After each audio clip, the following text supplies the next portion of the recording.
also talked about the connection between the right brain and hyper-religiosity, right? Therefore, would you say that people who are more creative or in creative fields are more prone to religiosity?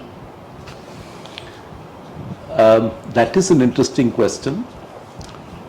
I think in my observation, it's more likely to be logical in their practice of religion or spirituality. There are people who are very creative in their expression of religiosity or spirituality. It's not method, it's beauty.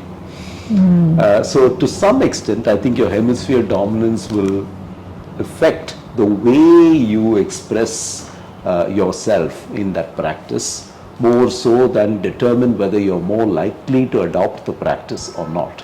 I think that's one thing. The other thing, of course, is if I am more prone to mood swings, if I am more prone to ups and downs, the peaks and valleys of life, it's also possible that I'll cling on to religion and spirituality as a coping mechanism, as you have called it earlier, or I may seek it more actively, or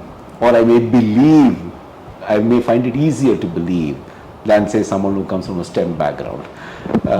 It's more possible as well. It's also the company we keep. If you think about it, if you hang out with a lot of science type guys, the way you think is quite different from if you hang out with a lot of arty people. And so I think all that matters too. I suppose it's also the job, isn't it? Because people in STEM jobs probably have more job security than people in creative jobs. Possibly too, absolutely. And what we were talking earlier, that people whose security levels are lower may lean more towards religion and spirituality is an entire possibility as well.